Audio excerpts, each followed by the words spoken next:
for to show her mum when she doesn't drive anymore.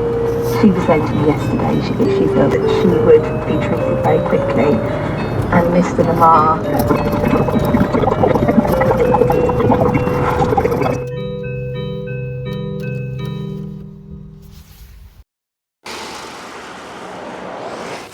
There's always the possibility that you are viewing this channel for the very first time, and you could well and truly be imagining that I am here, stuck in the middle of nowhere, in the glacial desert of the north, in an old Rover that's finally given up.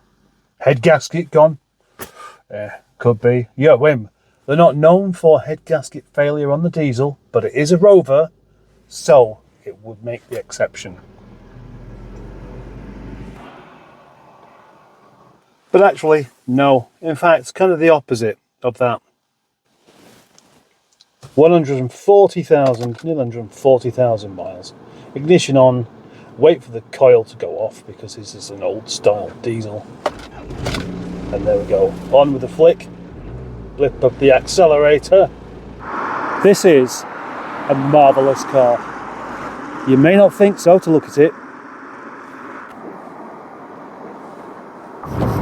1,000 miles in this rickety old Rover. 30-year-old diesel. Sounds like a bag of dropped spanners. The complications that you had in that 12-month period that investigated.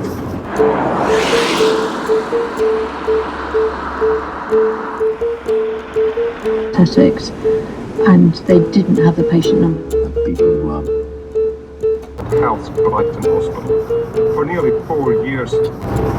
Everyone says to me, this car is me.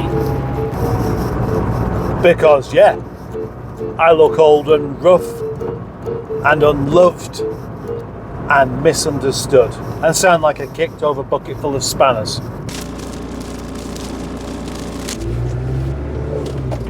The fuel economy on this car has been just staggering, really. I've done all sorts of mileage in it, but very few properly long trips out. Yet I've managed. The 1,000 miles has cost me £120. Most people would look at this car and just see a whole raft of things that make it undesirable. It's not that big. There's not loads of room on the inside. It's not going to be safe. The paint's shot. It's not quick. Brakes aren't brilliant. It only has one airbag that probably doesn't work now. It's not going to do after 30 years, surely, is it? Although this car, when it was new, would have had the image of middle-class suburbia. Now, it has the image of cantankerous old man, too stubborn and curmudgeonly to actually give up on life and just retire. The four-cylinder Peugeot engine, with its 87 brake horsepower when new, sounds like it doesn't want to play. It's so noisy, but in actual fact, that's the point. The opposite is to be understood. Noisy diesel engines are often the diesel engines that want to carry on going to work, or, I mean, they're just like slaves basically. They just do as they're told. They don't question anything. It's a do as it's told car from a do as it's told period. How many things on this car no longer work at this age? Well, do you know what? I don't think there's anything that doesn't work. How about that? Except for the key fob. And that's not because the battery needs replacing. There's something gone wrong inside it and I'm not bothered. Just use the key. I would trust this car to take me to Scotland and back. If I had to go to John O'Groats, I would check the oil, I would check the coolant, fill up the tank and then go. And I would think no more of it.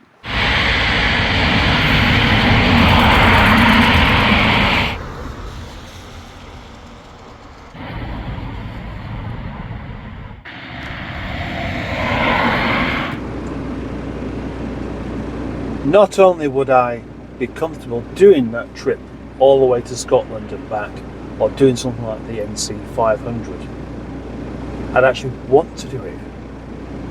I'd want to do that kind of thing in this car. In fact, I would really enjoy doing something like a cross-continental jaunt, driving across Europe and into the Middle East. But how marvellous would it be to drive through England to the bottom, go to France, straight through Europe and through the Eastern Bloc countries and into Russia, and drive right the way across Russia. And then, I believe, if you go at the right time of year, the Bering Strait can just about be driven across into Alaska. And then through Alaska, down through Canada, down the west coast of the United States, Mexico, and then into South America, where there's another massive journey to the bottom.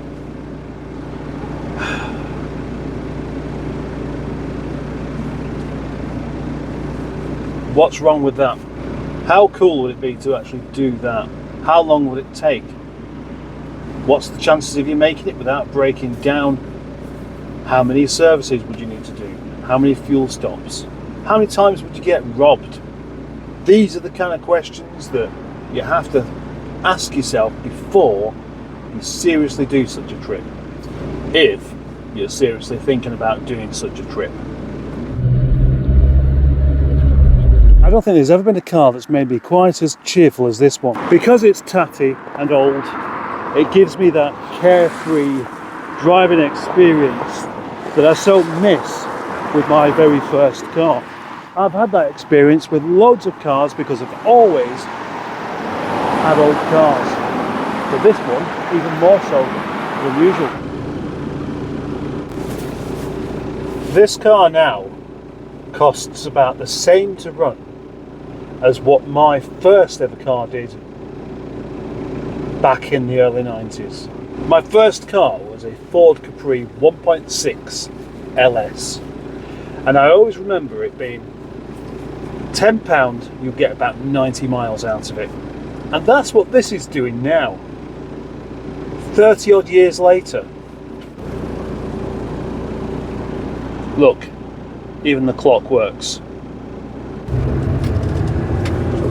It's amazing how a bond can work with a car, because it's just the car, isn't it? How can a car really make you feel anything? Why is it that some cars you just instantly like and others you just feel nothing for? I've had plenty of cars where they've done everything I've wanted and they've done it well, but just nothing about makes me want to be in it. I would have to go back to my very first days of driving to think of a car that I enjoyed being in quite as much. And the first car, of course, is the special one, because that's the one that gave you the freedom. That's the one that changed you from being somebody with no independence to somebody with independence. And if you don't absolutely adore your first car, then perhaps you shouldn't be driving one. Another reason why your first car should not be anything special or new or expensive. It should be just a car that still just about works. A car that is mechanically sound but cosmetically exceedingly challenged. In other words, as cheap as you can get. Nobody is happy chasing shiny things. Look at magpies, they're miserable gits. Actually, that is a serious point. If you're always after the newest and the latest thing, you're only one step away, 1 week or 1 day away from feeling disappointed. And the majority of people are missing out on the pure bliss of owning an old car. Not because it's a classic, but because it gives you an experience that a new car can't give you. And again, not even because of character. It's just having a car that's old and not precious. It's just wonderful. This car for me was kind of an instant, like love at first sight kind of thing. It would have to have been, because it ticks all the boxes, right? It does. It's a Rover, it's from the 90s, it's the R8, it's a diesel, and it's a tourer. And mechanically, it's absolutely great. Cosmetically.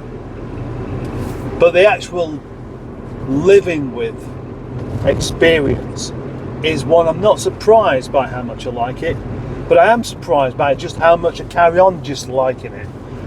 I can't remember the last time I just wanted to go out for a drive. Just take the car out and drive the car somewhere.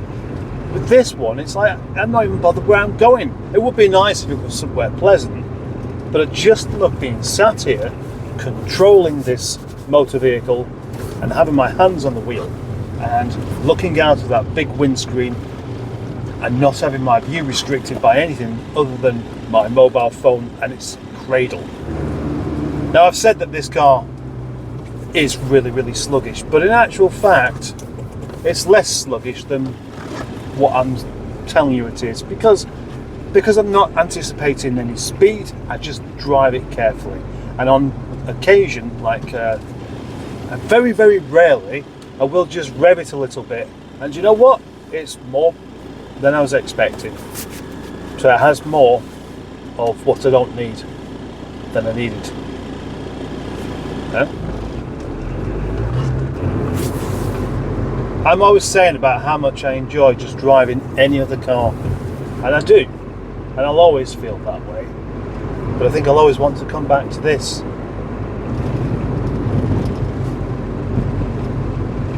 My favourite car for quite a while has been a little Rover 25, a plucky little thing that I saved from scrap because it's so unassuming and without pretension. And I've turned it into a rather precocious little thing with care. And I'm going to say something rather curious. I'm going to admit that I prefer this.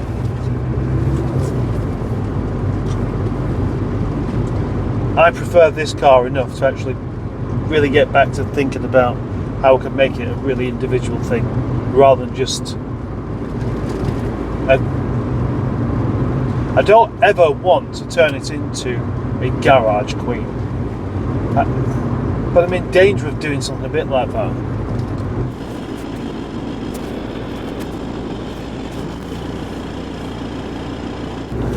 Getting back to that first car feeling, I'm sure that many other people have experienced this as well. But why is that so good? What is it about that really presses the buttons, do you think? Because I've got my thoughts, obviously. Remembering your childhood, you remember it fondly. More simple times, fewer worries, just a more wholesome experience. When so many people think stuff like that, isn't it amazing that they carry on chasing after material goods when that's what takes away that happy, content feeling in the first place? And so this car, more than any really, except for those in the know, most people would look at it and just go, what a scruffy old thing. Why would you want that? Why are you bothered? Well, I'm not actually doing it to impress you. That's the point. I'm doing it because I like it. You'll often see people aspire to be at a stage in life where they're just not really bothered about what other people think. They do all this self-affirming nonsense to try and, well, fool others into thinking that they don't care.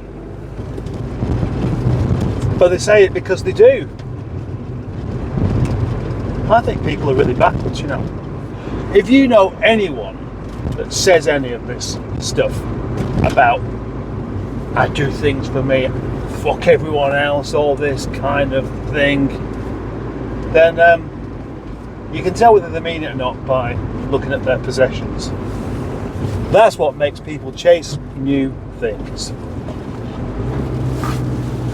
That's all. novelty and to give an impression onto others. But those things don't last long. I once swapped a Montego for a Renault 25, and the Renault 25 to me at the time was something I was really aspiring to. I just liked it. I liked the big, wide, French, comfortable seats, and I thought at the time, that's it, I'm happy with this car. I just want to keep this car forever. And I thought that for about a week. Strictly speaking, I didn't actually get bored with the car, it just broke. There's a big difference though between not being bored and just loving every moment you're in it though. And that's why this car is just so special.